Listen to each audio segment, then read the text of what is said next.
seguro y saludable, ¿correcto? Entonces, el día de hoy vamos a hablar un poquito acerca de lo que vendría a ser qué cosa es lo que está planteado por la normativa actual a nivel nacional en materia de seguridad y salud en el trabajo, como también explicar por qué es importante que exista una resiliencia dentro de este ambiente y enfocarlo en el ámbito en el que nosotros vamos a desarrollar, que es el tema de la resiliencia de la salud y los sectores del sistema de salud, para que nosotros podamos ahondar un poco en la problemática y ver cuáles son los desafíos que existen hacia un futuro, para que efectivamente los objetivos planteados dentro del Plan Nacional y el marco normativo se puedan cumplir adecuadamente. Ok, voy a comenzar a compartir mi pantalla.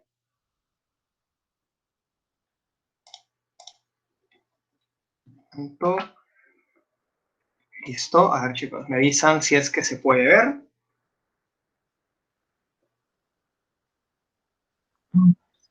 Buenas noches. Sí, sí se puede visualizar. Ok, perfecto. De igual manera, he entrado también con mi dispositivo móvil, con mi celular, así que cualquier duda, pregunta, consulta que tengan, la pueden dejar por el chat y voy a estar ahí pendiente para poder leerla. No se preocupen, chicas y chicos. Ok, perfecto. Bueno, ya Gabriel ya me presentó. Mi nombre es Andrés Paul. Soy Paz, presidente de SUSUMUR, vicepresidente y director de de proyectos de Defensa Perú y Paz Lord también de mi creación local. Entonces, primero lo primero. Para hablar un poco acerca del tema del día de hoy, me he basado en dos documentos normativos y hay algunos adicionales que se están tocando ya con mayor a fondo cuando hablamos del sistema de salud y la importancia que va a tener en la elaboración de una resiliencia. Correcto. Para aquellos que no sabían, dentro de nuestro país tenemos una política y un plan nacional de seguridad y salud en el trabajo que está implementado desde el año 2017 y que, teóricamente hablando, tiene objetivos que deberían cumplirse este año 2021. Entonces, como podrán ver por la fecha de elaboración, el documento normativo no ha considerado la pandemia, así que los escenarios que quizás estaban planteados en un inicio no es que no se vayan a cumplir su totalidad, pero sí que vayan a tener que haber sido un poco reformulados para que se puedan adaptar a la coyuntura actual. Y en segundo lugar, el otro documento que es una publicación hecha por la Organización de las Naciones Unidas, que toca el tema de la reforma de los sistemas sanitarios para que se pueda realizar una óptima resiliencia en la seguridad y salud laboral que se va a poder tener. Lo primero. Entonces, este Plan Nacional de Seguridad y Salud en el Trabajo de 2017-2021, ¿qué ejes normativos a tocar? Tiene, en primer lugar, 6 objetivos principales. Para el año 2021, o sea, supuestamente para este año, ¿qué cosa es lo que se tiene que lograr en materia de seguridad y salud en el trabajo? En primer lugar, tenemos como objetivo el marco normativo, el primer eje de acción que nosotros vamos a poder visibilizar. ¿Y cuál es el objetivo general? Que para este año se debe contar con un marco normativo nacional armonizado, sistematizado y actualizado en materia de seguridad y salud en el trabajo. Para que esto se pueda lograr, tienen que haber normas, tienen que haber decretos, tiene que haber espacios en los cuales se regulen aspectos como qué cosa es seguridad, salud en el trabajo, cuáles son los servicios de seguridad que hacen implementar, cuáles son, vale la redundancia, los implementos de seguridad que algunas profesiones tienen que usar. Vamos a hablar también incluso un poco de la situación actual con el caso del sistema de salud y los implementos que los profesionales de salud tienen que utilizar, correcto, y también cuáles son las otras medidas que se deben tomar en base al sistema en el aspecto preventivo promocional. ¿A qué me refiero con esto? Exámenes médicos ocupacionales, ver un poco el desarrollo de lo que son las enfermedades que se pueden presentar en los distintos campos laborales, el seguro de salud, que ahorita vamos a mencionar un poco cómo es que tiene que ser efectivamente esta cobertura, y establecer ciertas normas y pautas sobre la exposición a la que van a tener los profesionales en sus distintos ámbitos. Correcto. Número 2. El siguiente eje que nosotros tenemos es el eje informativo. ¿Y cuál es el objetivo que se tiene que poder lograr? Tiene que existir, así como un marco normativo sistematizado y armonizado, una red integrada de información sobre lo que vendría a ser la salud y seguridad en el trabajo. ¿Esto para qué nos va a servir a nosotros?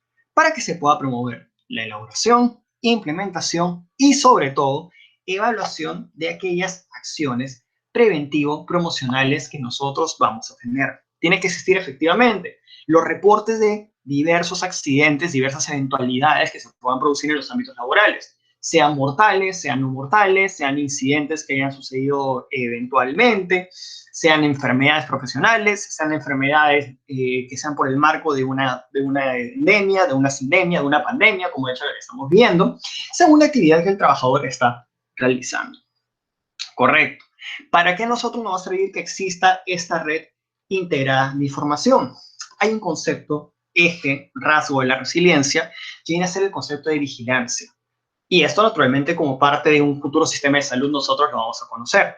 Para que se pueda dar una adecuada vigilancia ocupacional y para que se puedan establecer metas y objetivos sobre determinadas situaciones que pueden ocurrir en el ambiente laboral, ¿qué cosa es lo que tenemos con lo que nosotros contar?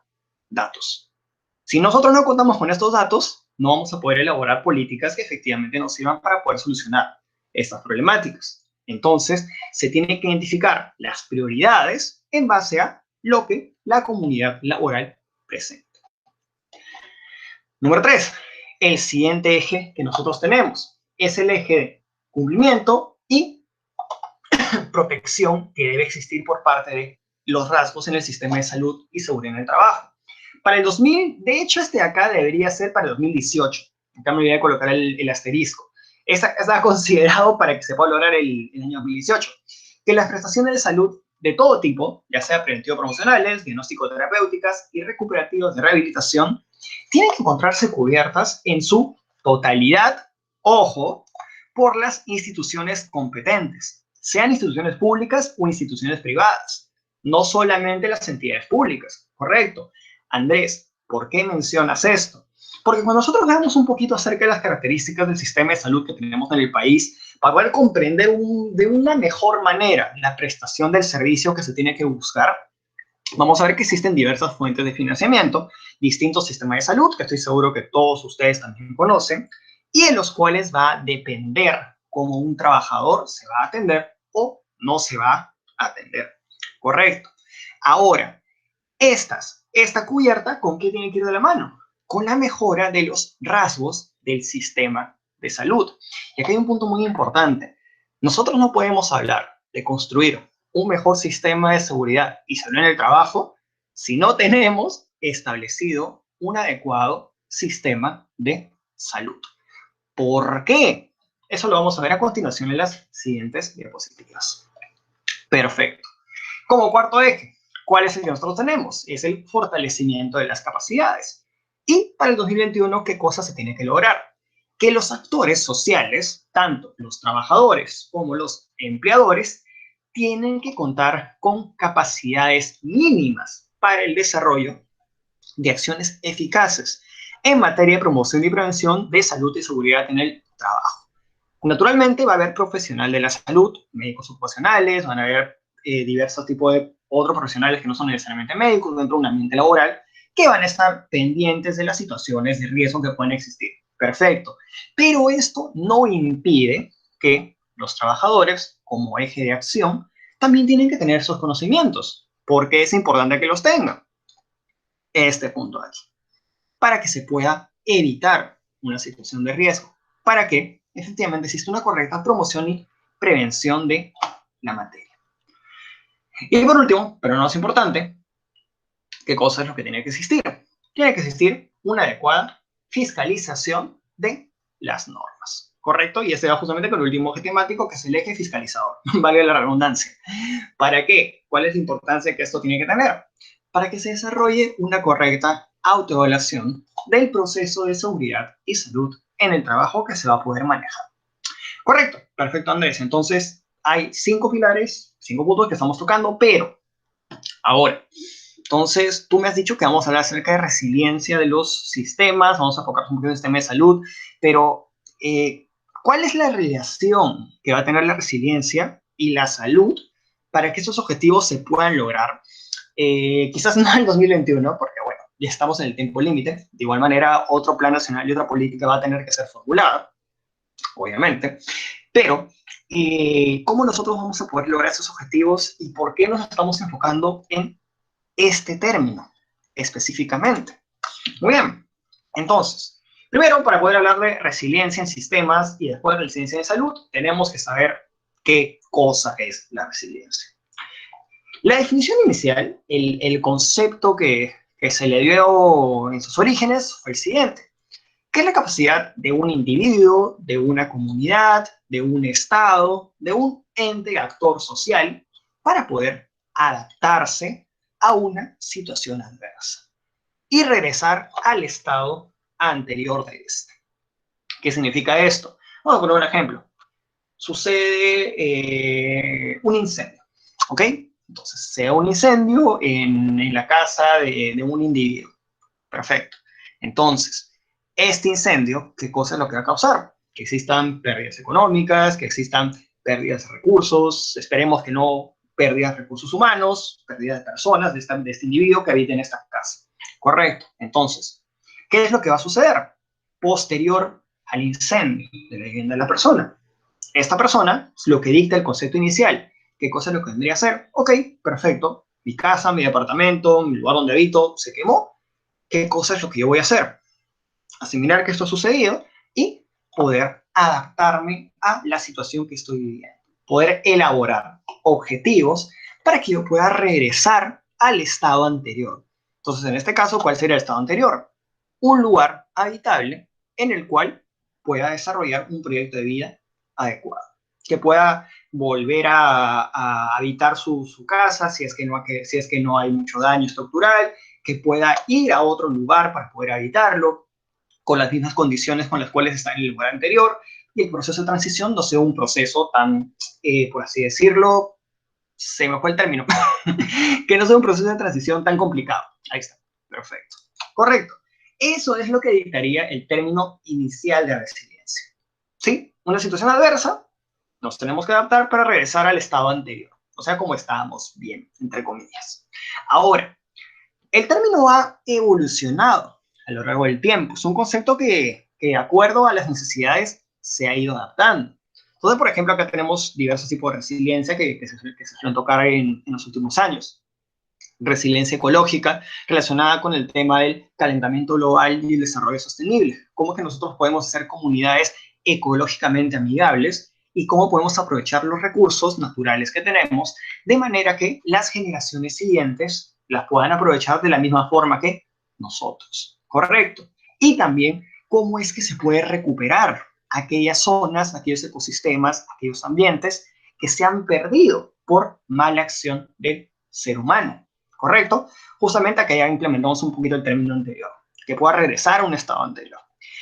En el caso de resiliencia social, que de hecho también está bastante relacionada con seguridad y salud en el trabajo, ¿cómo es que una comunidad, cómo es que un país va a adaptarse a un cambio fuerte que va a vivir como Estado, como nación? Por ejemplo, nosotros hace unos 30 años, sí, no, 40, 40, wow. Hace unos 40 años, entre los años 80 y el año 2000, nosotros vimos un periodo de conflicto, un periodo de violencia producido por el terrorismo dentro del Perú. Entonces, ¿esto qué fue lo que trajo como consecuencia? Que el peruano, que la peruana, tenga que adaptar su estilo de vida y frente a la adversidad que estaba sucediendo en ese momento, poder salir adelante. Y si le sumas a eso la crisis económica que vino asociada en la final de la década de los 80, y todo el problema subsiguiente que se dio en la década de los 90, tenemos un buen ejemplo de cómo la sociedad peruana ha sabido salir adelante a pesar de todo. Y por último, pero no es importante, tenemos la resiliencia científica, que está relacionado con cómo nosotros tenemos que hacer que aquellos avances tecnológicos científicos vayan de la mano con el desarrollo de una comunidad, de una sociedad, sin afectar sus ejes en los cuales se va a desarrollar. Perfecto. Pero, si lo aplicamos en sistema de salud, y ahorita voy a explicar por qué lo estamos tocando en este punto, ¿cuál es el término que nosotros utilizamos? Es la capacidad de quién. Tenemos acá tres componentes. Las instituciones, o sea, el sistema de salud, los actores en salud, o sea, nosotros en un futuro, y las poblaciones, en este caso la comunidad, ¿para qué? Para poder prepararse para afrontar situaciones de crisis y responder eficazmente a ellas. Entonces ustedes miren aquí la diferencia que existe entre este concepto y el concepto de arriba. Antes era solamente que sucede un evento adverso, ¡pum! ¿Qué es lo que vas a hacer? Ok, correcto, se dio, genial, Perfecto. Vamos a salir adelante, vamos a regresar al estado anterior. En el caso de salud y sistema de salud, ¿qué cosa es lo que implica? No es solamente responder a la crisis cuando esté sucediendo, sino tener un estado de preparación.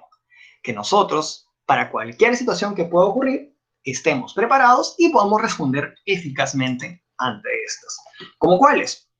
Ahora sí, hablando del tema de la pandemia. La pandemia propiamente dicha. Nosotros, tanto como país, incluso a nivel mundial, no estamos preparados para poder afrontar una crisis como la que está viviendo ahora y que se nos afecta a diversos ámbitos. Ámbito social, ámbito económico, ámbito laboral y, por último, pero no es importante, el ámbito de la salud.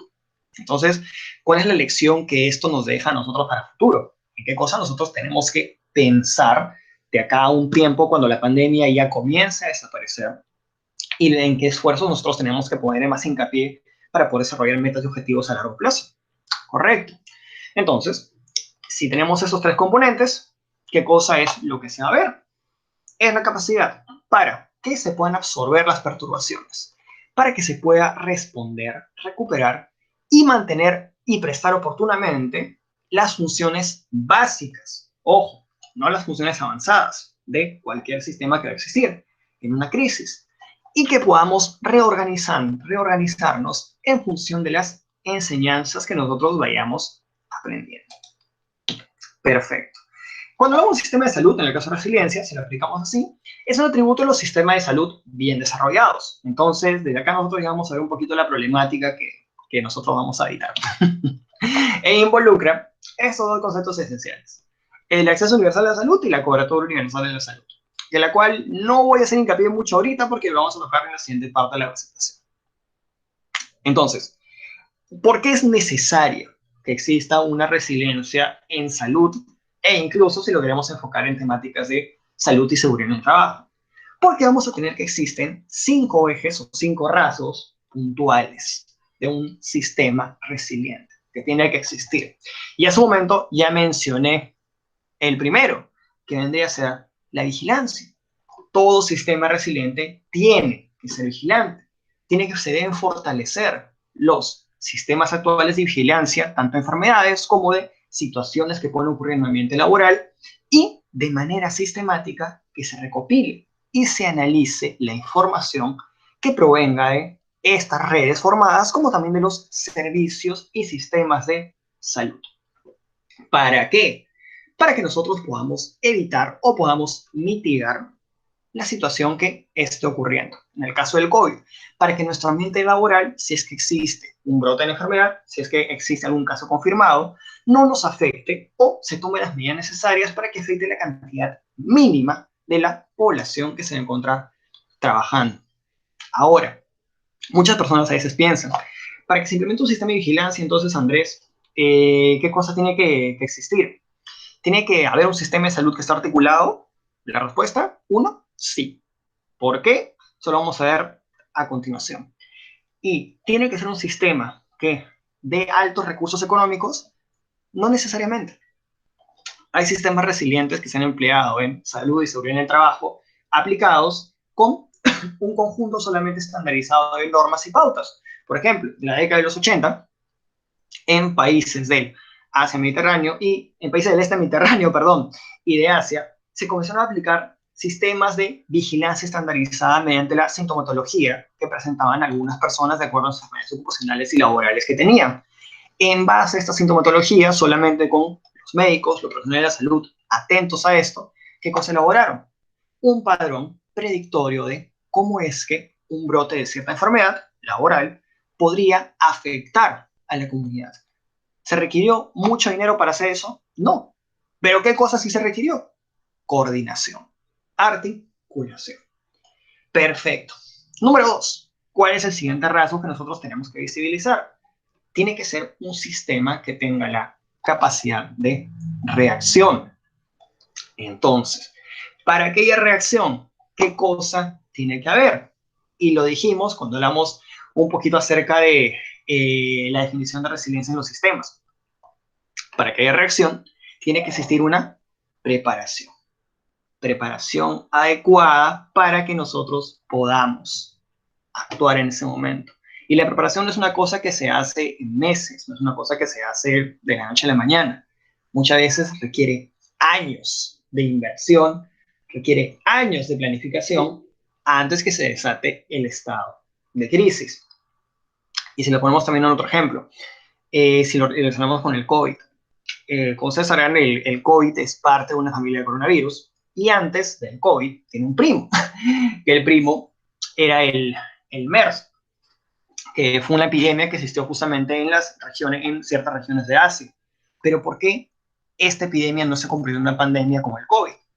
Aparte de el grado de infección que tiene este virus, en el caso del brote de MERS, hubo una adecuada planificación previa por parte de los gobiernos de los países a los cuales le afectó, con lo cual la epidemia no se propagó más allá de ciertas zonas en donde había nacido.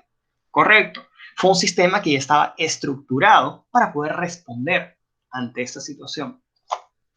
Listo. Número 3. ¿Cuál es el siguiente punto que tenemos que considerar? El sistema tiene que ser flexible y adaptable. Y si nosotros nos vamos un poquito más dentro de salud, porque eso ya nos compete más a nosotros, futuros profesionales, ¿qué es lo que vamos a visibilizar? Los profesionales, el personal que va a existir, ya sea personal hospitalario, personalidad de postas, personalidad incluso que trabaja en diversas ramas de salud, médicas que no estén netamente dentro de un sistema, de manera privada incluso, pero todas aquellas entidades, todos aquellos involucrados dentro del sistema de salud, ¿qué cosa tienen que hacer? Tienen que tener la capacidad de poder adaptarse y poder generar una transferencia de recursos. ¿Qué significa esto? Por ejemplo, tú eres parte de un sistema de salud, estás en una pandemia, estás en una epidemia. Correcto, la epidemia está afectando de mayor manera a otra zona del país. Vamos a olvidarnos un poco del COVID. Vamos a pensar que hay una epidemia que está en el norte del Perú. Entonces, ¿qué cosa es lo que tú vas a hacer? Tus esfuerzos del sistema de salud de ese momento, ¿dónde van a estar enfocados? No van a estar enfocados en la centralización que siempre hay, que todo es Lima. No, van a estar enfocados en la zona de acción, en este caso en el norte. Y tú vas a enviar a los recursos humanos de salud para que puedan trabajar dentro de la zona, para que puedan hacer y controlar este brote, esta epidemia. Perfecto. El recurso de salud sí es un recurso movilizable, es un recurso adaptable de acuerdo a la situación que lo vaya a prestar o en un ambiente de trabajo. Si que se presenta algún tipo de incidente o accidente laboral dentro de alguna comunidad, el sistema de respuesta, ¿qué cosa es lo que implica? Que el personal de salud que se encuentre ahí se adapte a las necesidades que hay en ese momento. Y si hay, valga la redundancia, la necesidad de traer una mayor cantidad de personal, que se traiga. Todo para mejorar la condición de los empleadores de ese momento. Número 4. Así como existe una movilización de los entes, actores de salud, también tiene que existir una movilización de la comunidad. Esto va relacionado con uno de los pilares que tenía el Plan Nacional de Salud y Seguridad del Trabajo, que acuérdense que se los mencioné, que era que aquellas personas de la comunidad, trabajadores y empleadores, aparte del sistema de salud, tienen que contar con las capacidades mínimas para poder apoyar en materia de prevención y promoción, principalmente. Entonces, los equipos de salud tienen que comprometerse a poder capacitar e incorporar a los trabajadores, a los dirigentes, a los empleadores, incluso a algunos voluntarios, en funciones estructuradas. Ojo, no funciones aleatorias. No vas a poner, por ejemplo, al ingeniero bailarín a atender pacientes COVID. No, porque es algo que le compete netamente a personal de la salud. Correcto. Pero ¿qué cosas sí tú puedes hacer con el ingeniero bailarín? Capacitarlo en medidas de prevención del coronavirus. ¿Cuáles son los implementos de seguridad que tiene que utilizar? Tiene que colocarse su doble mascarilla, su protector facial, tiene que mantener la distancia en su momento laboral y las diversas pautas que pueden existir. Repito, en funciones específicas, no aleatorias, y que se basen en el eje de prevención y promoción. Pero es importante que se trabaje esto con la comunidad para que el personal de salud no se encuentre solamente él como actor, sino también involucrar esto.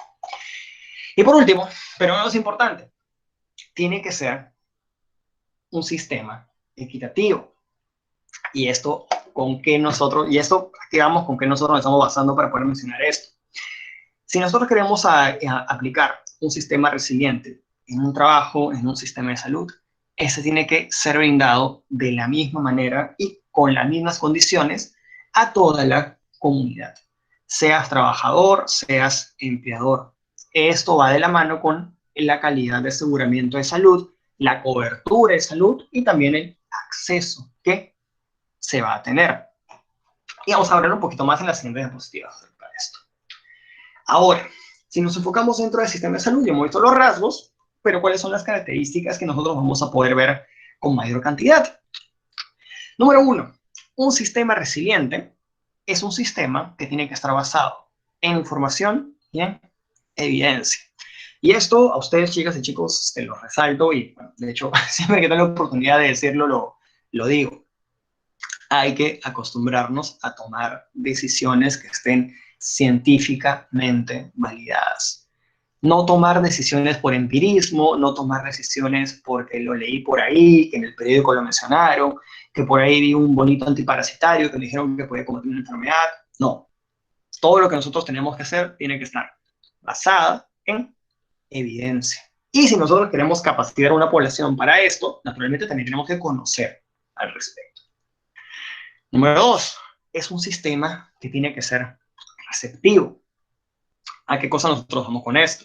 Tiene que haber una adecuada comunicación entre el personal de salud, que van a ser los que van a ver netamente el componente sanitario, los trabajadores y los empleadores. Tienen que estar prestos a poder resolver cualquier duda, inquietud que puedan tener respecto a la situación que se presente en el ámbito laboral.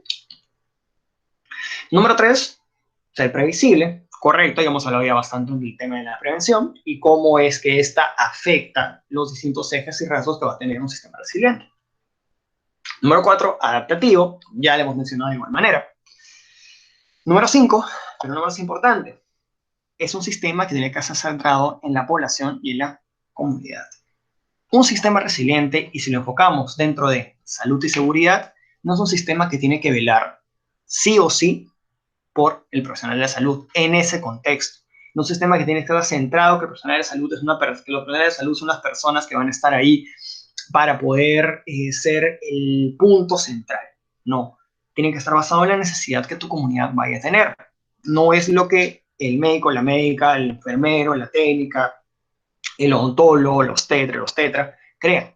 No, es en base a cómo tú estás viendo la población en la que te estás enfocando para poder trabajarlo oportunamente.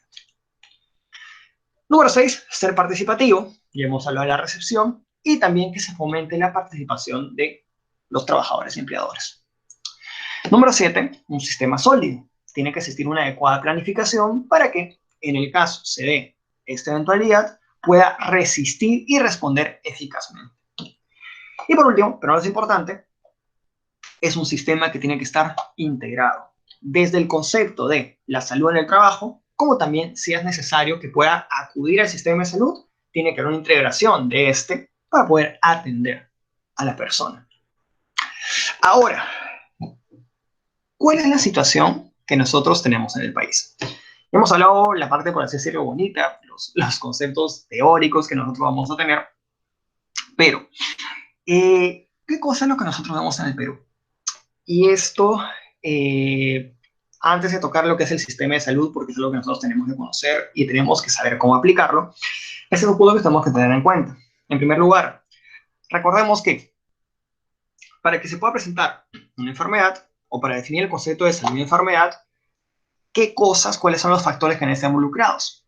En primer lugar, tenemos que el ser humano tiene un 27% de involucramiento en el desarrollo. La biología, el grupo etario, ciertas enfermedades prevalentes que van a existir, de acuerdo a grupos de edad. Ok, perfecto. Un 19% el medio ambiente. Cómo es que la persona se está desarrollando, cómo es que el lugar donde realiza sus actividades laborales, cómo es que el lugar donde realiza sus actividades vivenciales, recreativas, influyen en su concepto de salud. Por mayor amplitud, tenemos los estilos de vida que esta persona va a tener. Y por último, pero no es importante, el sistema de salud. ¿Cómo es que esto influencia en el concepto que nosotros vayamos a tener tanto de salud como también la respuesta que se pueda generar. Y ya nosotros conocemos también este pequeño gráfico acerca de los determinantes sociales de la salud que vamos a poder encontrar. Porque la salud no es solamente la ausencia de enfermedad, ya hemos hablado de algunos componentes básicos, pero también cómo es que son las condiciones socioeconómicas, culturales y ambientales que van a hacer que la persona pueda desarrollarse. Y si vemos el sistema de salud de nuestro país, y esto va justo también relacionado con uno de los pilares del plan de salud y seguridad en el trabajo que mencionamos anteriormente. En primer lugar, ¿cómo es que está compuesto? Y esto aquí, para aquellos que no lo conocen aún, no sé si, bueno, si todos están en clínicas o si han pasado por asignaturas de salud comunitaria o atención integral de salud dentro de su facultad de medicina, pero si que no lo conocen, pues aquí vamos un poco a poder visibilizar. ¿Cuál es la principal diferenciación que desde mi punto de vista yo puedo observar el sistema y lo que siempre me guío para poder explicar esto? El ingreso. ¿De dónde vienen los fondos que van a afectar nuestro sistema de salud? Y en esto, en base al ingreso, podemos apreciar dos cosas. Existe un sector de salud público y un sector de salud privado. Correcto. El sector público va a tener como fuentes principales el MINSA y los propios gobiernos regionales. ¿En qué se va a traducir? ¿Qué cosa es lo que nosotros vamos a apreciar acá? Cuando hablamos del sector público, hablamos de MINSA, hablamos del Seguro Integral de Salud, se ha conocido SIS. ¿Y cuáles son los proveedores? ¿Cuáles son aquellas instituciones que van a dar los servicios de salud? Tenemos institutos especializados, hospitales, establecimientos de primer nivel y las DIRESAs, ¿correcto? ¿A quién está dirigida?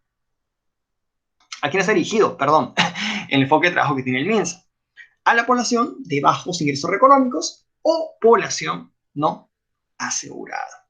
Si nosotros lo vemos dentro de materia de trabajo y empleadores, vamos a ver que aquella población económicamente activa que no se encuentra dentro de una planilla, que trabaja en una condición informal, correcto, son aquellos que no van a poder acceder a estos otros sistemas de salud. Entonces, ¿cuáles van a ser los cuales van a tener que ir? Al sistema no asegurado. Ahora, este gráfico es antes de que se promulgue la Ley de Aseguramiento Universal de Salud, que actualmente nosotros tenemos en nuestro país. Sin embargo, esta ley, como su nombre indica, que promueve el aseguramiento universal de salud, que todo peruano o peruana tiene derecho a ser parte de, si es que no tiene seguro, ser parte del Seguro Integral de Salud, correcto, perfecto. Es algo bonito sí, pero si lo ponemos en la práctica, hay muchos problemas que esto todavía tiene en la actualidad como país y que naturalmente con la pandemia se han acentuado. Ahora, si nos vamos al régimen privado, ¿qué es lo que nosotros podemos ver? Y acá es donde vemos a los trabajadores del sector formal, que las personas que están en planilla, que van a pagar parte de sus ingresos junto con el empleador para que el individuo pueda gozar de ciertos beneficios. ¿Como cuáles? En el caso de la salud, que puedan acceder a un sistema de salud que está generalmente dado por ¿quién? Y eso acá todos lo conocemos, por E-Salud. Es un sistema público-privado con un régimen contributivo directo por parte de los empleadores al seguro social. Y los proveedores, ¿quiénes son? Todos los de salud. Los hospitales, institutos, policlínicos y los puestos de salud que van a existir. Por otro lado, tenemos otro régimen público-privado que va a venir ¿de dónde? ¿De quién? También por parte del gobierno, pero no una dependencia del empleador, sino una dependencia del Ministerio de Defensa y del Ministerio del Interior. ¿A quién va a abordar estos? A las Fuerzas Armadas y la Policía Nacional. Hospitales, centros médicos de la PNP y las Fuerzas Armadas. Sus usuarios actualmente son militares, policías y aquellas personas dependientes de estos, principalmente familiares de primer grado. Y por último, pero no es importante, así como existe un régimen privado que va a tener como parte de la prestación de los empleadores el Seguro Social de Salud, AE-Salud, hay otro régimen formal que va a tener a los seguros privados. Y acá vienen los hospitales, clínicas con fines de lucro, que son los que van a brindar diversos tipos de aseguramiento. ¿Cuál es su población usuaria? Principalmente poblaciones que o van a encontrarse dentro de un sector formal de trabajo que les brinde ese aseguramiento, o, por el otro lado, es una población con capacidad de pago. No sé ese término porque esto lo vamos a tocar en el siguiente slide. Y por último, pero no es importante, que ese es un sistema un poquito menos utilizado. Por parte del régimen privado tenemos aquellos prestadores sin fines de lucro, que son prestadores que generalmente se van a basar por donaciones, por trabajos aleatorios, una cooperación no gubernamental para la población sin capacidad de pago. Es un régimen privado, sí, no hay una inversión por parte de un sistema externo, pero está dirigido a aquella población que no va a poder costear alguna parte de este sistema de salud, principalmente el privado. Ok, entonces, en base a esto, ¿cuáles son los rasgos que nosotros vamos a ver en nuestro sistema de salud y por qué es importante conocerlos? En primer lugar, nosotros como país estamos en un proceso de transición demográfica. ¿Qué es lo que nosotros vamos a visualizar aquí? Tenemos que el Perú hasta hace unos 20, 30 años era un país que contaba con una pirámide poblacional como tal. Entonces a la base tienes acá a los menores, a los infantes, por acá tienes a los adolescentes, por acá tienes a los adultos y por acá tienes a los adultos mayores. Correcto, perfecto. Mayor cantidad, población joven, menor cantidad, la población adulta, adulta mayor. ¿Qué es lo que nosotros tenemos en la actualidad? Esta pirámide, la base, se está achatando. Hay una menor tasa de natalidad comparada a años anteriores por diversos factores que no vamos a ahondar en esta ponencia. Perfecto. Entonces, si no hay población infantil, por consiguiente, ¿qué cosa es lo que va a haber?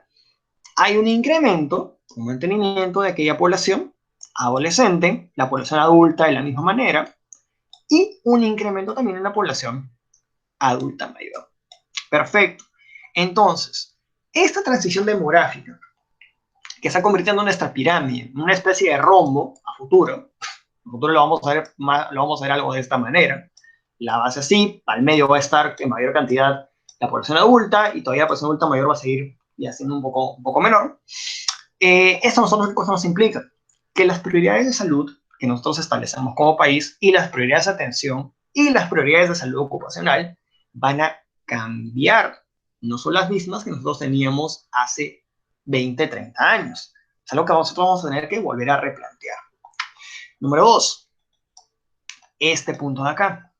El gasto en salud, en especial el gasto público, es un gasto sumamente reducido. Ajá. Y nosotros acabamos con esto.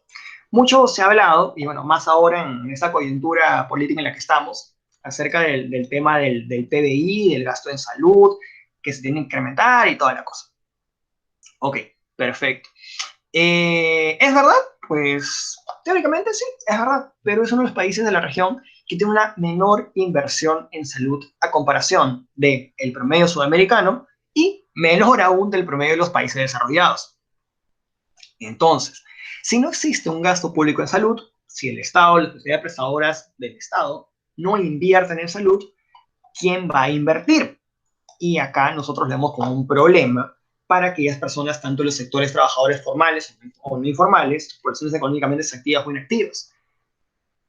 Si no hay un gasto en salud público, ¿qué cosa es lo que sí va a existir?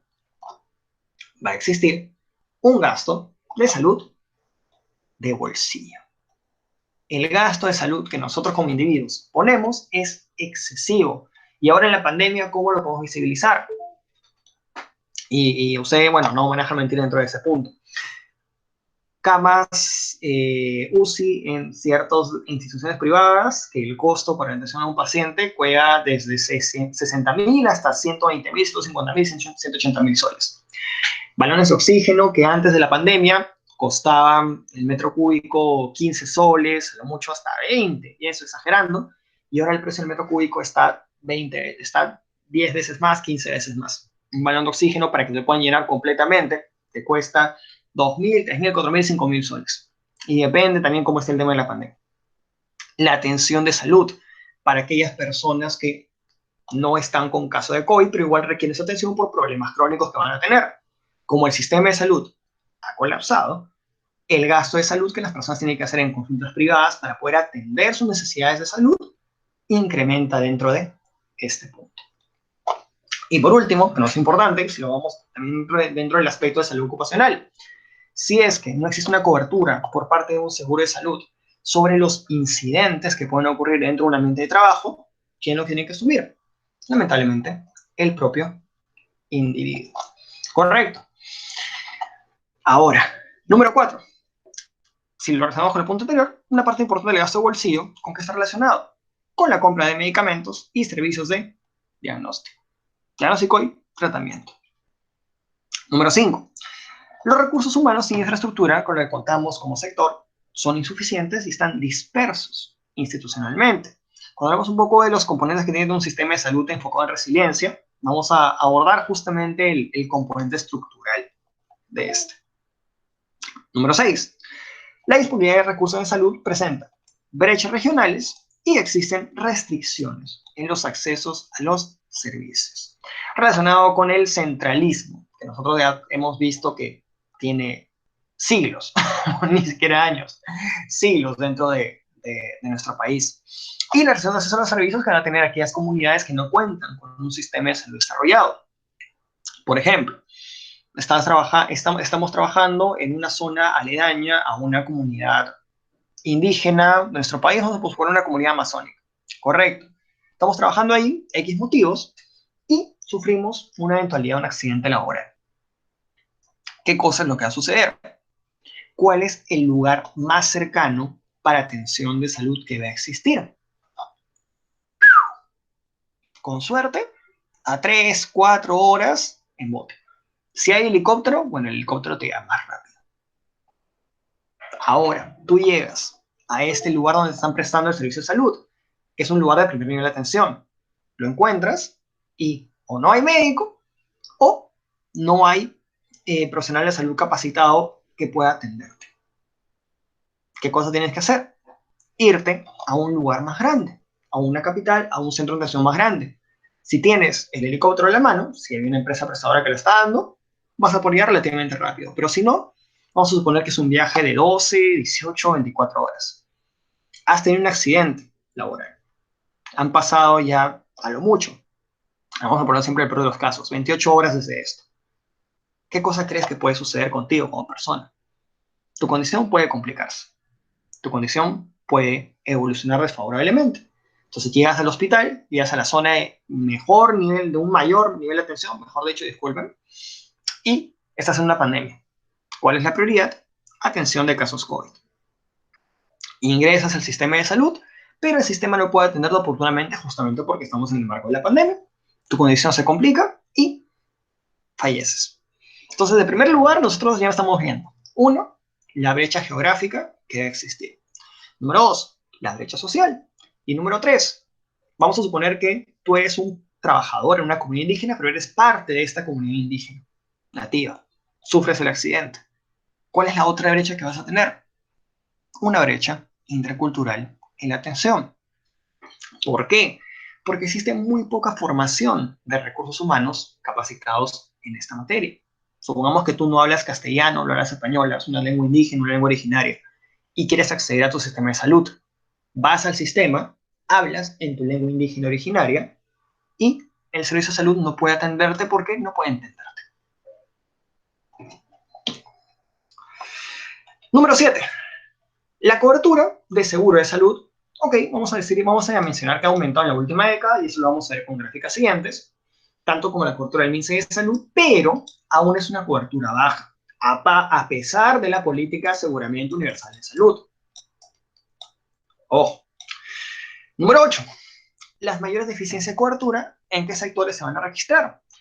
En aquellos sectores de población económicamente activa que se encuentran en los sectores de ingresos medios.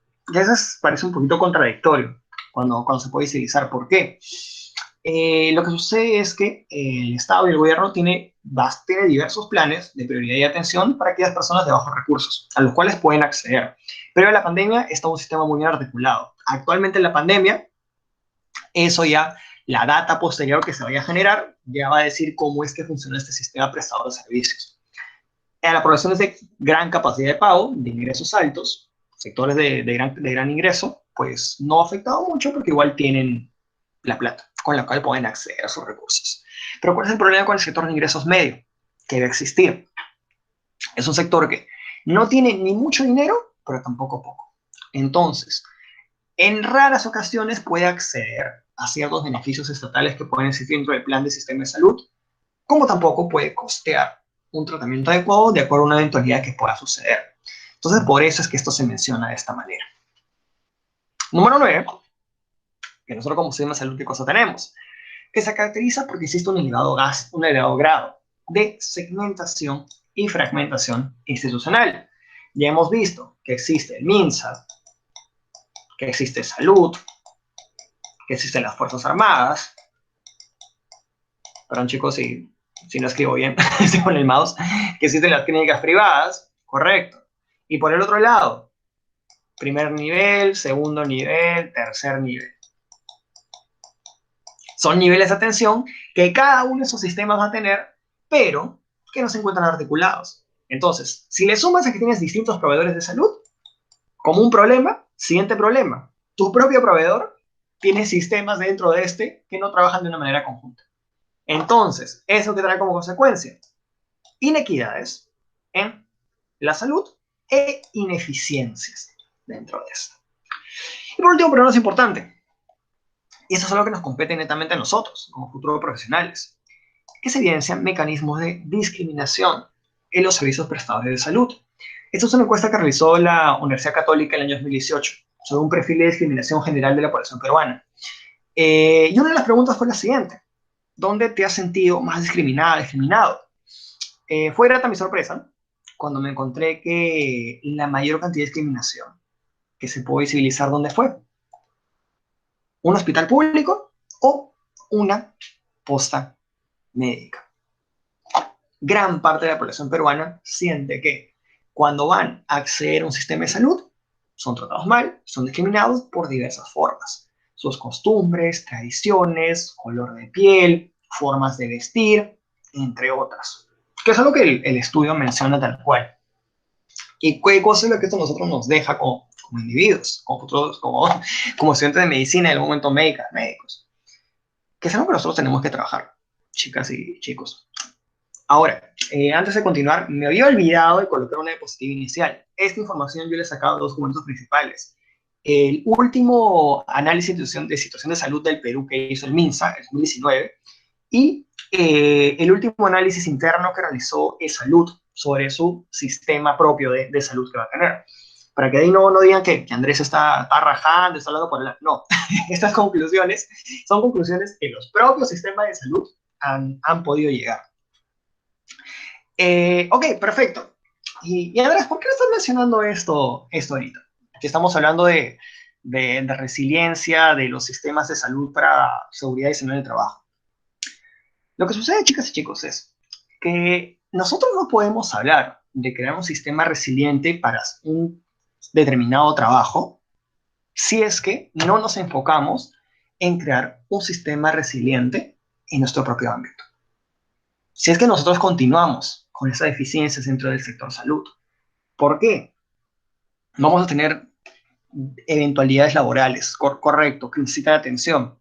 Va a haber una atención dentro de su propio centro de trabajo, pero hay algunos casos, gran parte de ellos, que requieren una atención a un nivel de salud propiamente dicho, ya sea MINSA, ya sea de salud, ya sea privado, lo que tú quieras, correcto. Pero si tu sistema tal cual no se encuentra fortalecido y es un sistema que está lleno de inequidades, lleno de deficiencias, ¿cómo tú vas a poder prestar un adecuado servicio de salud a una persona que lo necesita? ¿Cuándo lo necesita? Entonces, ¿cómo tú vas a hablar de seguridad y salud en el trabajo, de resiliencia de estos sistemas, si tu propio sistema no tiene aún una resiliencia? Y prueba de esto son los siguientes gráficos que nosotros tenemos hasta el año 2017. Repito, estos informes son antes de la política de seguimiento universal de salud. Sobre cobertura de seguros, en general, ¿qué es lo que se tenía? Al 2009, como pueden apreciar, una menor cantidad de la población tenía un aseguramiento de salud que en el 2017. Vemos que ha incrementado en general.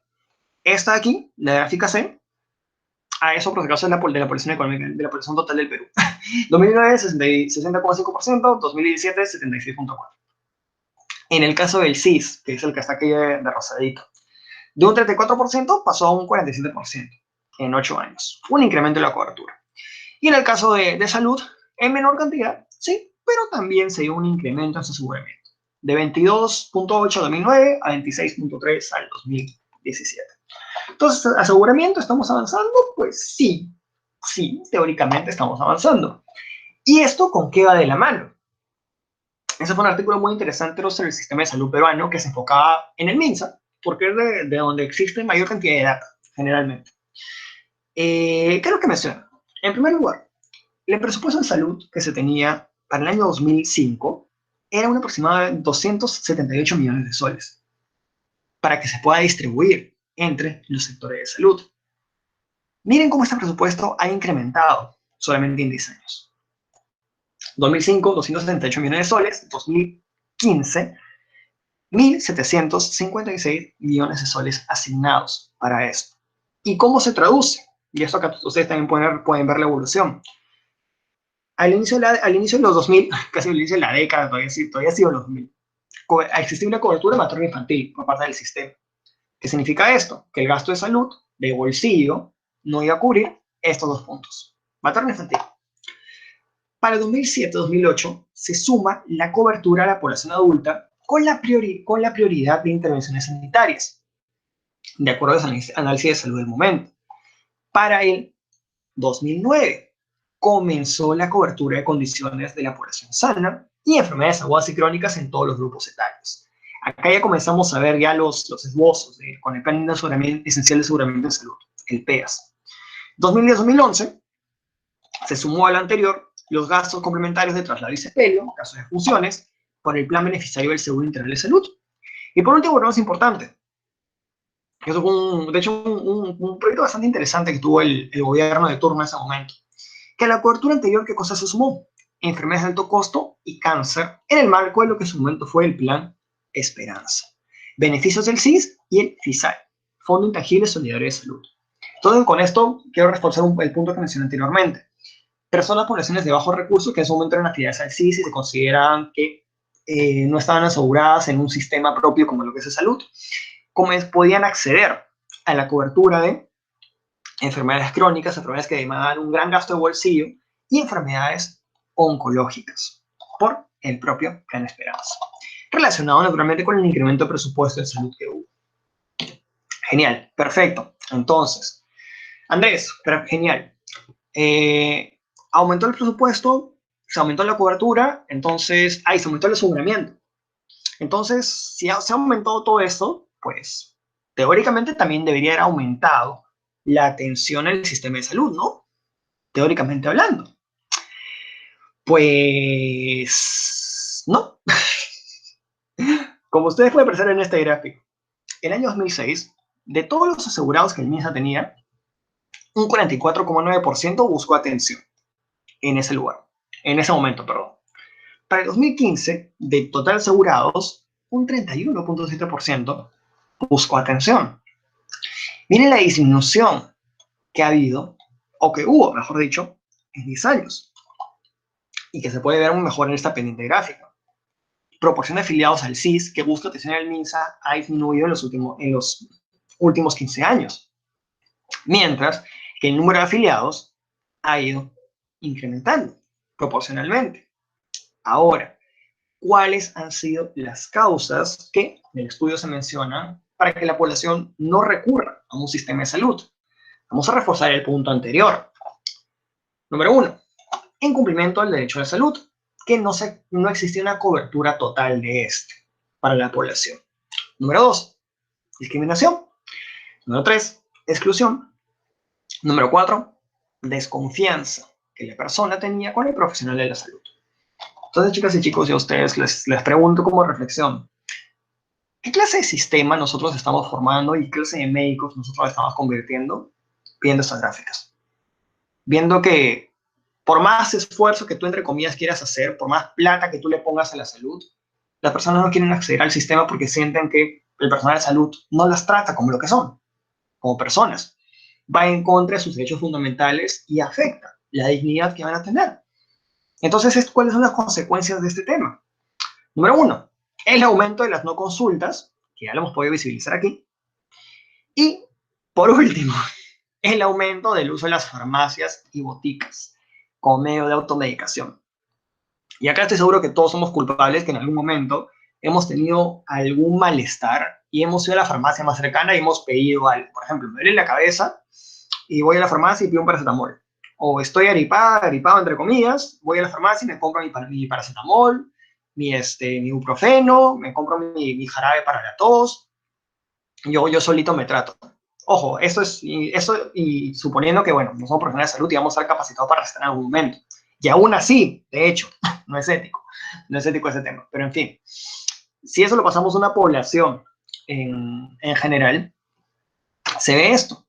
El aumento del uso de aquellos sistemas que no son los adecuados para poder tratar. Pero por el otro lado, hay una línea muy interesante que dejé para el final, que es esta de acá. El nivel de oferta que el sistema de salud tiene. Y esto es un poquito contradictorio. Tienes un incremento del número de afiliados en el MINSA. Ojo, acá no estamos viendo salud.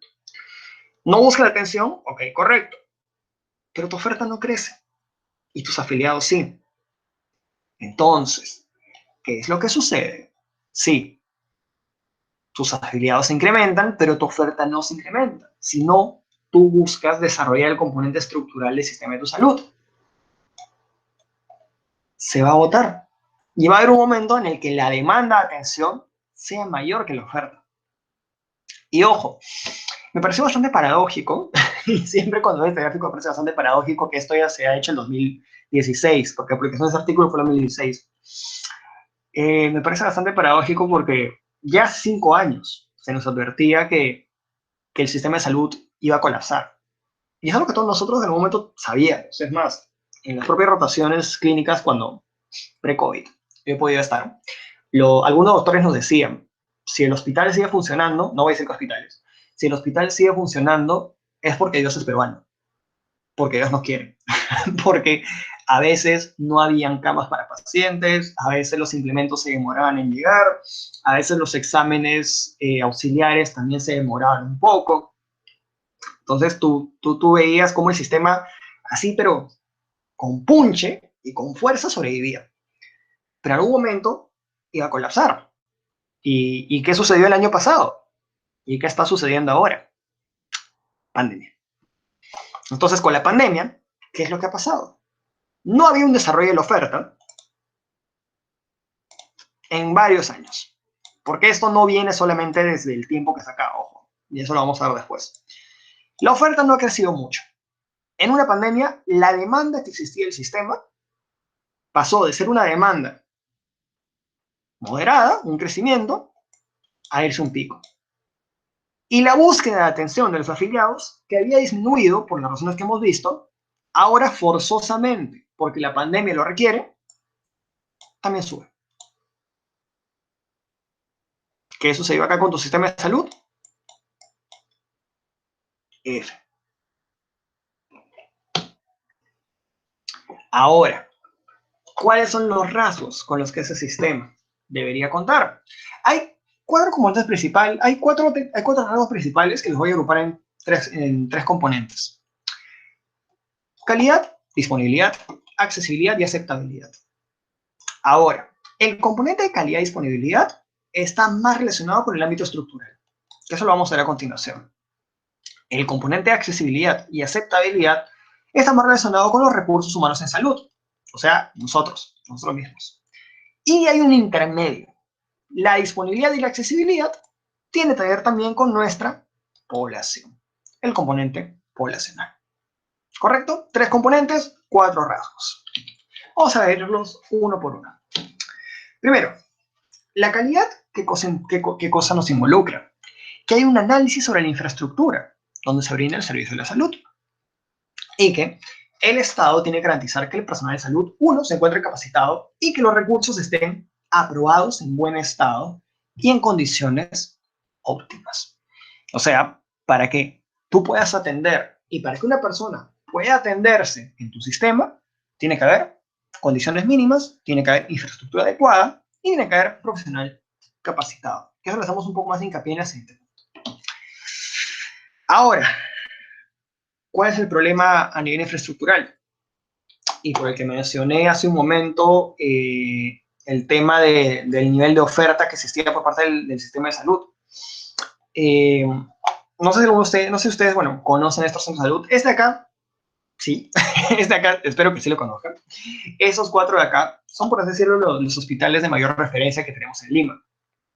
Y de hecho, si lo asociamos al centralismo que tenemos en el Perú, porque en gran parte de mis rotaciones acá en Lima, yo lo que podía visibilizar era que decían lo siguiente: paciente referido de Arequipa, paciente referido de Trujillo, paciente referido de Iquitos, paciente referido de Tumbes, que eran personas que tenían que venir a la capital para atenderse porque su sistema de salud de ese lugar o no tenía las condiciones que ellos esperaban para su atención, o simplemente desconfiaban y decían, no, no me voy a tratar en mi ciudad natal, me voy a tratar en Lima. Y por eso venían para Lima. Correcto. Este de acá es el Hospital Rebagliati, que se encuentra en el distrito de Jesús María, en Lima, y este acá es el Hospital Almenara, antes llamado Hospital del Obrero, en su inauguración. Son por decirlo, hospitales emblema que salud tienen en la capital. El REBA es el de mayor referencia a nivel nacional. Pero, ¿cuántos años tiene? El REBA se construyó hace aproximadamente 70 años, si no me equivoco, si la memoria no me falla. Con su construcción comenzó en el gobierno de Manuel Odría, y el Almenara, antes todavía, en los años 40, fue su fundación. Entonces tienes que 2 centros de referencia principales de nuestro país tienen entre 70 y 80 años. Por el lado del MINSA, ¿a quiénes vas a tener? Tienes por acá al Hospital 2 de Mayo, construido en el siglo XIX, y al Hospital Hipólito Unanue, que fue construido también en los años 60, sí, en los años 60, dentro de Perú. Bueno, ya el 2 de mayo ya ni cuántos años tiene más de 100 años, y acá el Hipólito tiene en Lima 60 ya prácticamente. Y por el otro lado, que acá es el Hospital Regional Honorio Delgado de Arequipa, que también su fecha de construcción inicial fue en los años 60, casi junto con el Hipólito.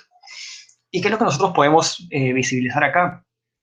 Los grandes centros hospitalarios en nuestro país, y si vemos solamente MINSA, dejando de lado un poco el tema de salud, porque bueno, salud tiene su propio sistema. Si vemos solamente el tema de MINSA, son hospitales que tienen como mínimo 60 años de antigüedad, que si bien han tenido construcciones, que si bien han tenido implementaciones, muchas veces no pueden responder a la cantidad de demanda de pacientes que existían. Al menos dentro de mi caso de Lima, que es bueno, lo que puedo ver un poco más, el Hipólito, como hospital, como centro de atención, hace un hospital en el que colapsó, pero totalmente, ahora en la pandemia. Camas, pacientes, gente haciendo colas para una cama, camas fuera de los ambientes hospitalarios, en los pasadizos, las personas que fallecían no se disponían de sus cuerpos correctamente, en los de mayor de la misma situación. Entonces, a nivel infraestructural, pues no ha habido una inversión adecuada y no ha existido tampoco una preparación para poder afrontar una pandemia. Y es lo que nosotros también vemos en el componente, dentro del componente infraestructural, que tenemos el ambiente hospitalario, como también el equipamiento. Y esto de la mano con qué equipos nosotros tenemos dentro de nuestros hospitales y cómo nosotros los utilizamos apropiadamente. No sé si ustedes sabrán, pero nosotros hace unos años en Lima tuvimos el escándalo dentro de un hospital de la capital acerca de, por así decirlo, un tráfico de tomógrafos. Que un tomógrafo de un hospital de la capital se había declarado que no funcionaba, se hizo una compra sobrevalorada de otro, pero ese tomógrafo estaba funcionando relativamente bien. Y la persona encargada del hospital en ese momento, la vendió. Y la vendió a otro centro privado de salud, la llevó a otro centro privado de salud, generando ingresos para él mismo y para sus partes involucradas. Y entonces acá vemos 2 cosas. Uno, la deficiencia del equipamiento que va a existir. Y número 2, que es el virus que tiene nuestro país, la corrupción.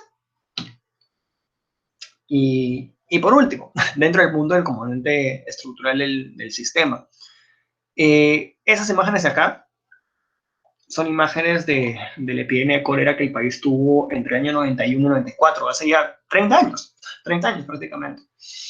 Y, y noten si les parecen imágenes similares de lo que estamos viendo ahora.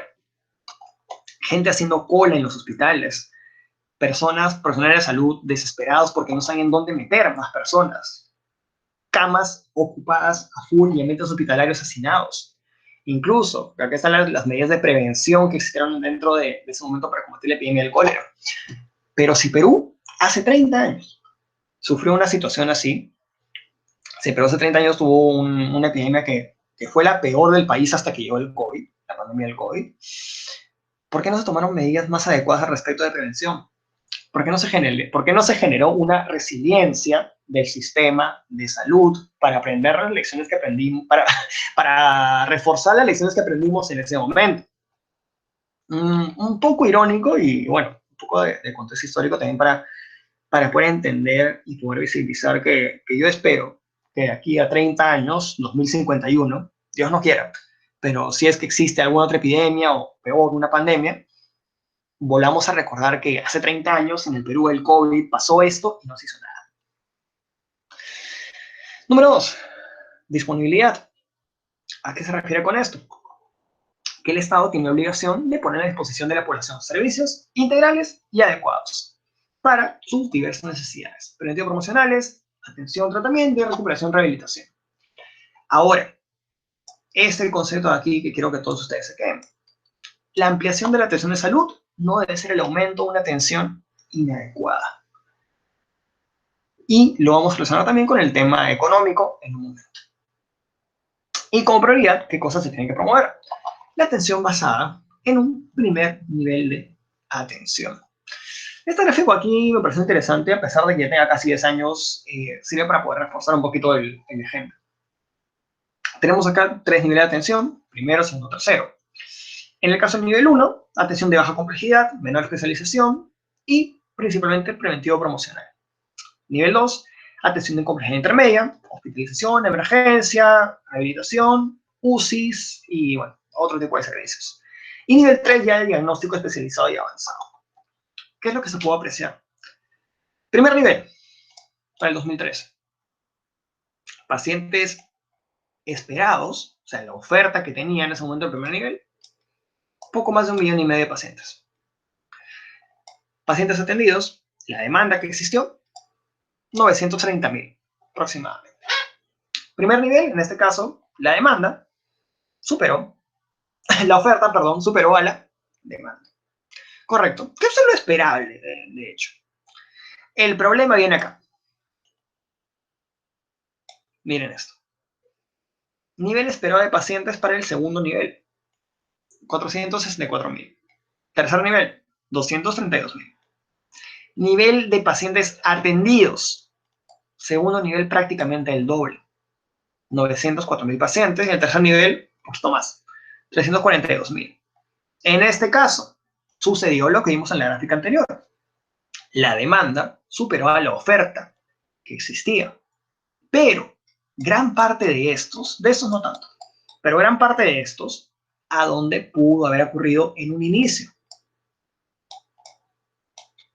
A esto. Pero ¿qué cosa es lo que falta? Establecer este primer nivel de atención como una prioridad dentro de nuestro país. Tercer ítem. No puede cambiar, perdón. Accesibilidad. El Estado tiene obligación de velar que no se presenten barreras para acceder a los servicios implementados. Barreras económicas, geográficas, físicas, culturales. Y se tienen que realizar acciones para promover el acceso a la información para su difusión. Hace un momento mencionamos, cuando hablamos ya un poco más de salud ocupacional, conceptos preventivos promocionales que la población tiene que manejar. Y en la población, nosotros vamos a contar con un concepto bastante interesante. ¿Qué cosa es lo que se tiene que esperar para contar? Tiene que existir una adecuada cultura de prevención que pueda aportar en situaciones de emergencia como esta y que genere una respuesta que se enfoque en qué, en este término de aquí, grupos de especial protección. Para aquellos que no lo conocían, rápidamente lo menciono, Los grupos de especial protección son aquellos grupos que el Estado establece como prioridad, dado que sus derechos han sido vulnerados durante todo el proceso de la historia republicana o no han podido ser ejercidos en su totalidad. ¿Cuáles son los que se consideran actualmente? Tenemos los siguientes. Niñas, niños, adolescentes, adultos mayores, extremos de la vida, si lo quieren recordar más rápido, mujeres, población indígena, población afroperuana, personas con discapacidad, personas afectadas por cualquier tipo de violencia, acá haciendo hincapié en violencia físico-familiar y violencia sufrida en el periodo del año 80 al 2000, que lo comentamos brevemente hace un momento. Migrantes, refugiados, poblaciones desplazadas y sus familias, personas con VIH, SIDA y tuberculosis, y por último, personas con distinta identidad de género a la heterosexual. Todos grupos que tienen que ser considerados como prioridad dentro de nuestro país, para los cuales tienen que hacerse políticas especiales para su promoción en la atención de salud. Pero, ¿cuál es el problema que se tiene? Población capacitada no es lo mismo que población preparada. ¿Y esto a qué va? Por ejemplo, vamos a suponer que estamos en una época de presencialidad, vuelven las campañas presenciales, y ustedes quieren hacer una campaña contra una campaña por el Día Mundial de la Hipertensión. Correcto. Entonces van a la plaza, generalmente hacíamos eso, nostalgia.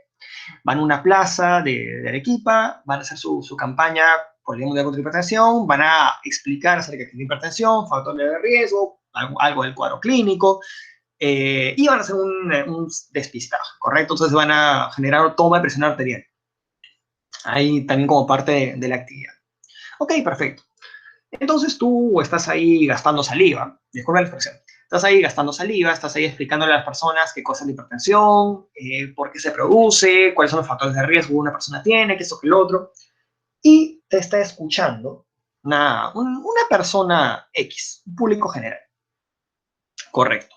Tú estás capacitando a esa persona para que te entienda. Pero, ¿a ti qué cosa te garantiza que esa persona te ha escuchado? ¿Y qué cosa a ti te garantiza que esa persona haya entendido lo que tú has tratado de decirle? Este es un error que muchos de nosotros a veces cometemos. Me incluyo porque también en algún momento lo he hecho. Estamos tan acostumbrados a utilizar términos médicos para referirnos a alguna situación que, que no nos ponemos a ver el otro lugar. Porque muchas veces usamos palabras, terminologías, expresiones que una persona, un público general, no entiende, y no es por discriminar chicas y chicos, pero es porque nosotros estamos pasando por un proceso formativo. Entonces nosotros en nuestras clases teóricas, en nuestras clases prácticas, se nos va a decir en términos médicos cuál es una patología, cuál es la situación y condición.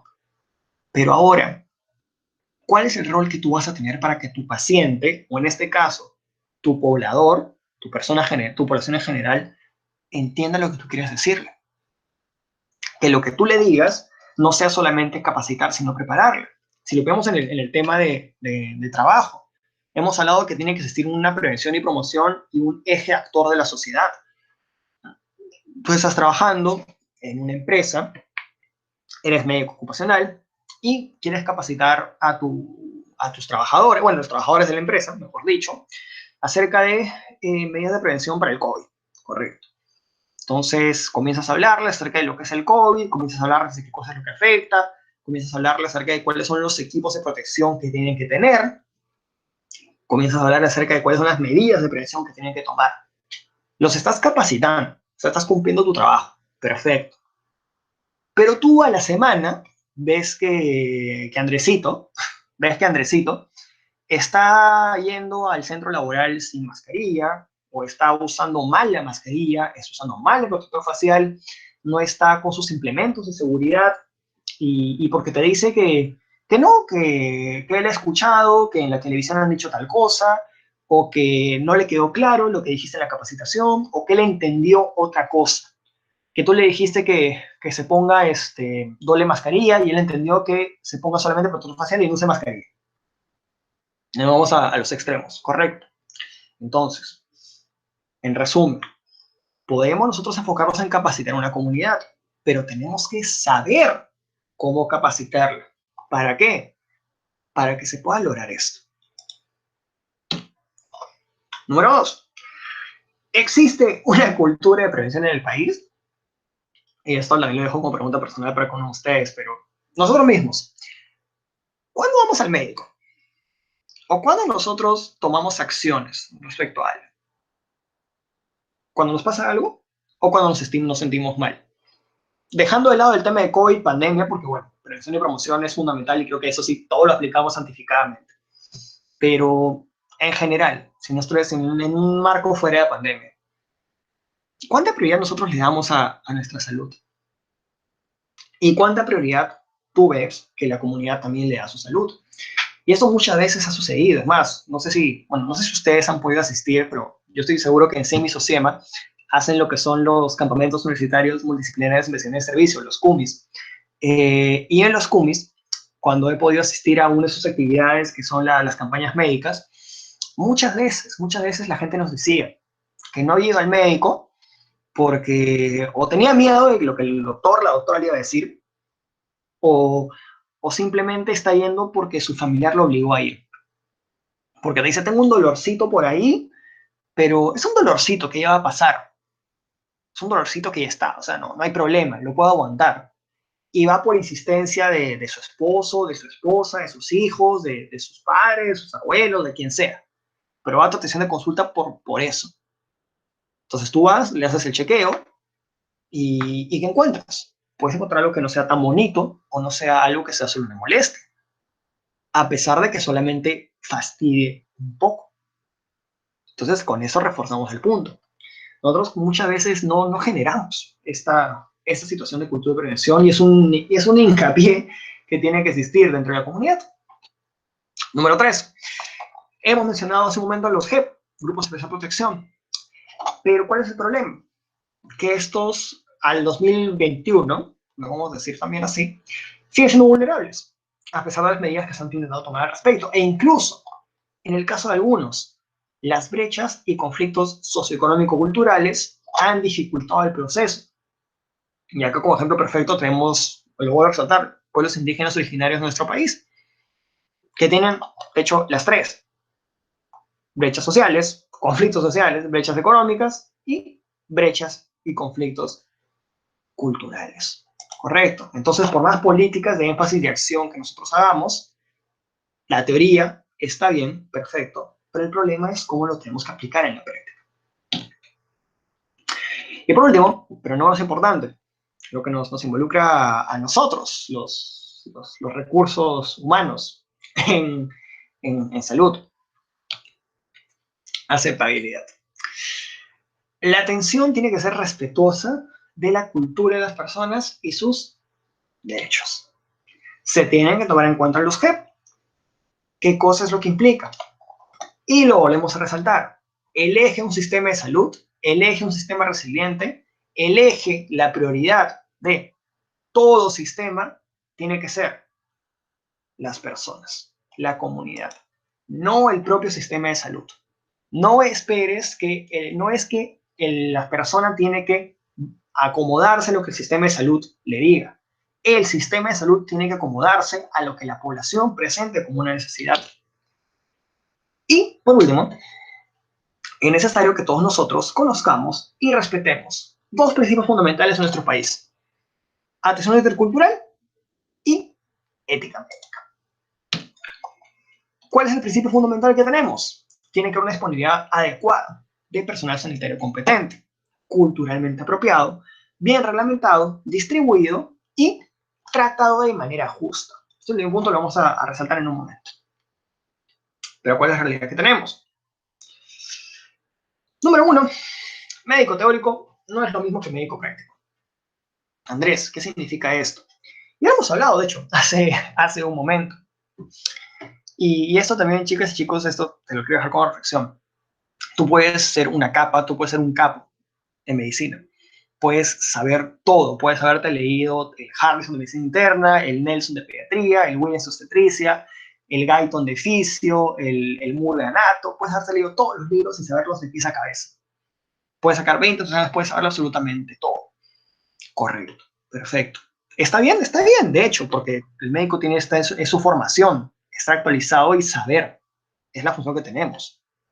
Pero este conocimiento no sirve o no cumple, mejor dicho, su potencial completo si es que no sabemos aplicarlo, si es que no sabemos llegar a la comunidad, si es que no sabemos explicarle a una persona por qué está pasando lo que está pasando, cuáles son las opciones terapéuticas que va a tener y cómo nosotros como profesionales de salud podemos ser parte de este proceso con la persona. No que la persona vaya a pasar sola por esto y que la persona está enferma, qué pena, toma tu tratamiento. No, el médico tiene que poder saber llegar a la población para que se genere justamente esta confianza, esta relación médico-paciente. Relacionado con el punto anterior, la existencia del desarrollo intrapersonal del médico. Y esto es una prioridad que se tiene que manejar. Las facultades de ciencia de la salud en general tienen que hacer hincapié en el desarrollo intrapersonal de los profesionales. Cómo nosotros, de en base a nuestro autoconocimiento, podemos potenciar el resto de habilidades que podemos manejar. Y, conjunto con lo siguiente, tiene que existir una formación de los recursos humanos en salud pública y en gestión de salud. Y yo sé, yo sé que para muchos hablar de salud pública, hablar de gestión es tedioso. Y son comentarios que escuchan mis compañeros de facultad, generalmente. Que para ellos a veces gestión, salud pública, salud comunitaria, son asignaturas aburridas, que no está la acción, no están los pacientes, no está la medicina, que es lo que el otro. Pero va a llegar un momento, inevitablemente, que es el SERUMS, en el que todos nosotros vamos a tener que poner en práctica esto, queramos o no. O sea, si quieres trabajar en el Perú, tienes que hacer sí o sí tus SERUMS. Y tenemos que saber aplicarlo, tenemos que saber cómo poder manejar un centro de salud, tenemos que saber cómo elaborar indicadores, tenemos que saber cómo poder hacer que una comunidad con la que vas a estar un año, que si bien es poquito, pero vas a estar un año con esa comunidad, cómo poder tú mejorar las condiciones de salud que tiene que tener. Entonces, por eso que efectivamente tiene que existir esta formación en estas dos asignaturas. Y dicho sea de paso, chicas y chicos, si ustedes la tienen en sus facultades, aprovechenlas, porque les aseguro que les va a servir. Cuarto lugar, otra prioridad que existe dentro de nuestro país, el desarrollo de un enfoque intercultural. ¿Para qué?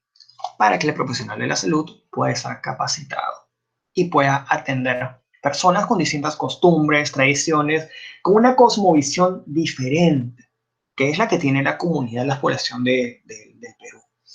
Tiene que ser un profesional tolerante, respetuoso y comprensivo con la población que nuestro país va a tener.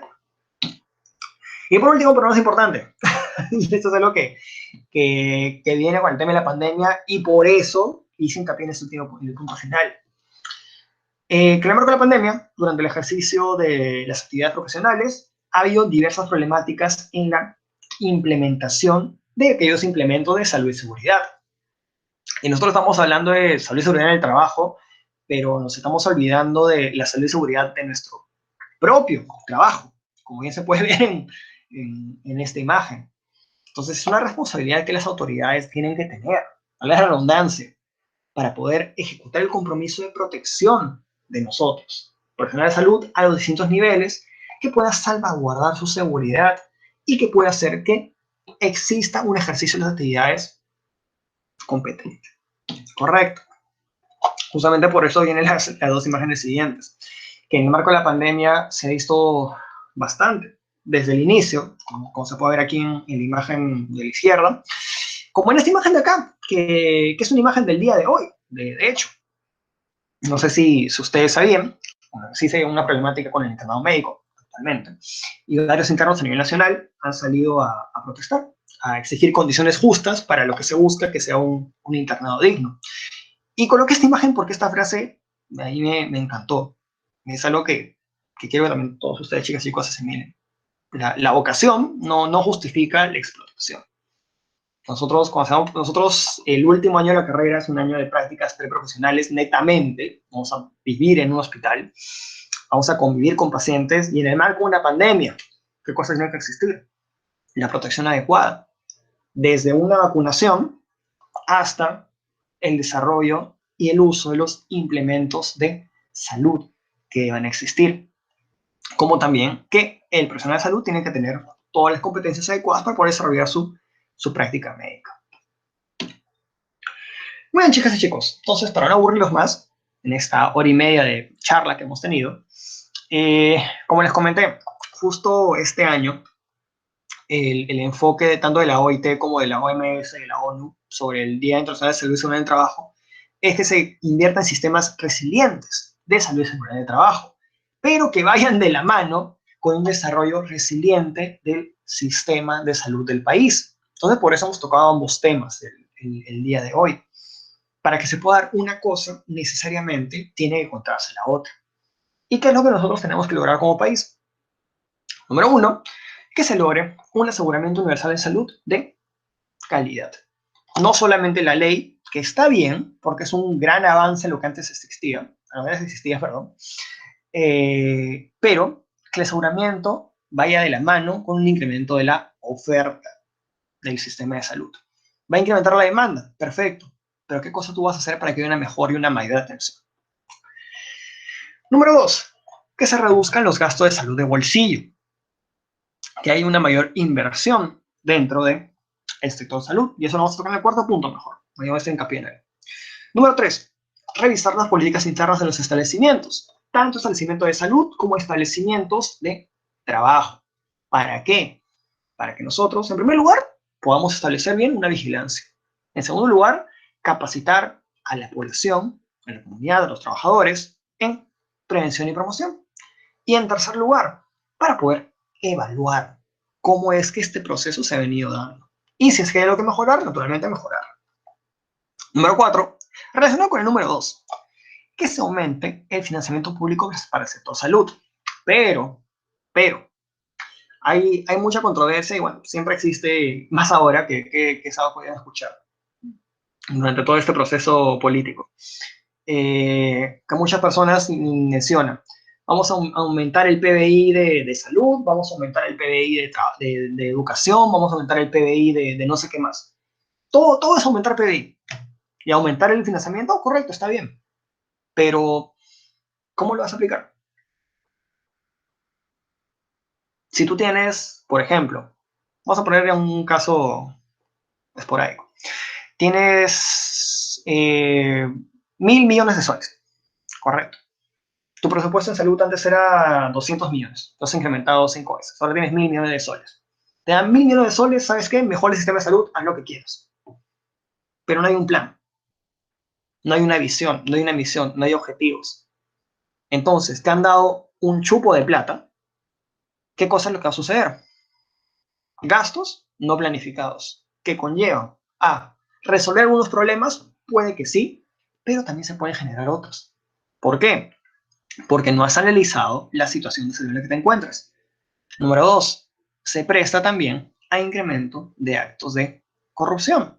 Y esto, como ustedes sabrán, dentro de nuestro país, que es innato.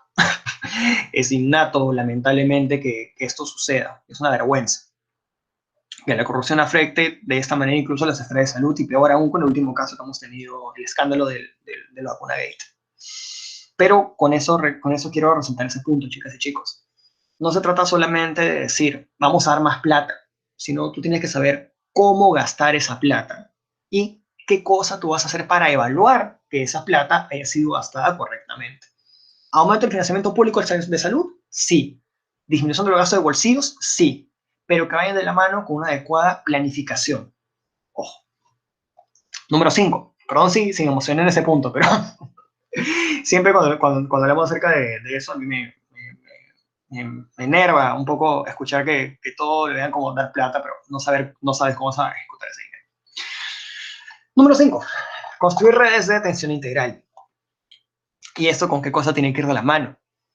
Que la salud tiene que ser vista desde el primer nivel hasta el nivel de mayor complejidad, de menor a mayor complejidad, correcto, pero que puedan atenderse de una manera en la cual no tienes que estar volviendo a ver al paciente, volviendo a ver sus datos, viendo su historia, viendo si es que hay otros antecedentes dentro de la zona de trabajo, viendo si es que hay otras condiciones que se prestan en el lugar. No.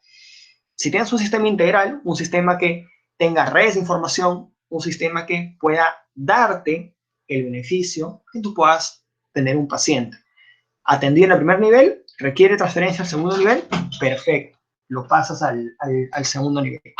Chicos, un segundo, por favor, un momento. Un momento.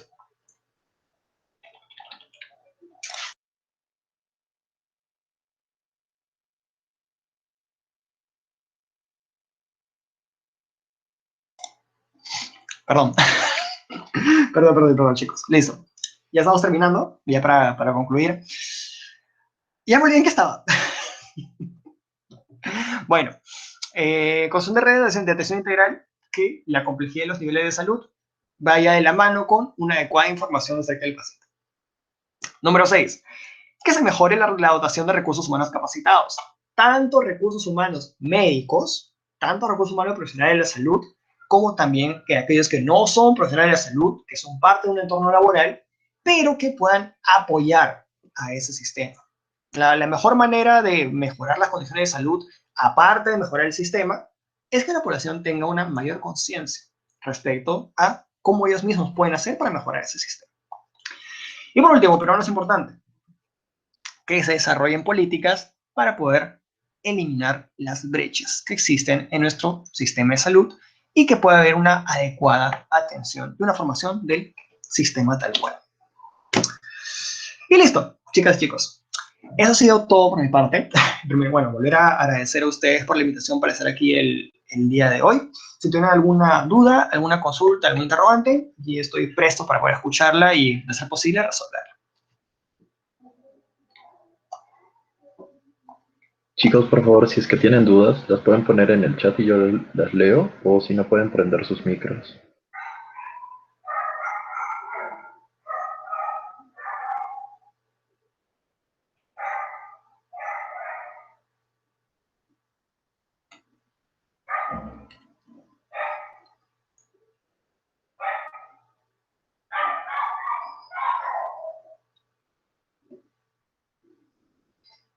Perdón, chicos, han escuchado ladridos. Son los perritos del vecino que no dejan de ladrar.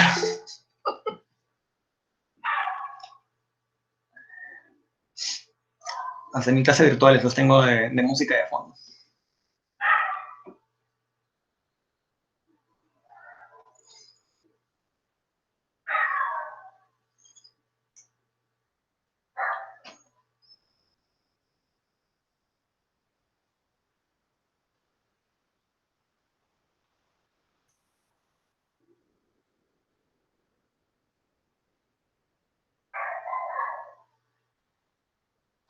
Y bueno, Andrés, parece que no hay dudas.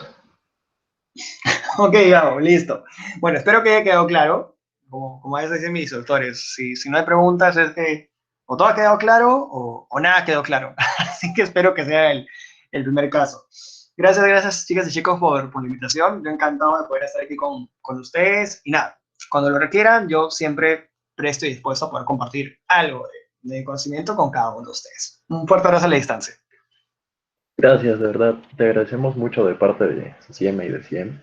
Y bueno, como dijiste, espero que nos puedas acompañar en próximas actividades. Y estuvo muy bonita la ponencia. También espero que todo haya quedado claro. Más bien, chicos, no se olviden de llenar sus pretest. Se los vamos a enviar en unos momentos por este medio. Espera un momentito.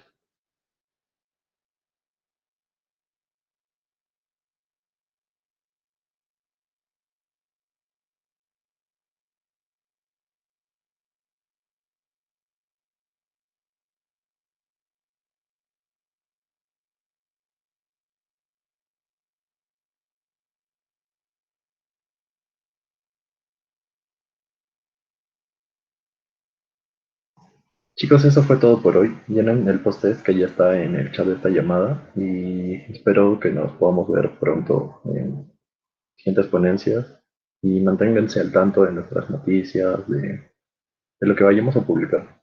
Gracias a todos. Gracias, chicos. Nos estamos viendo. Un fuerte abrazo para todos.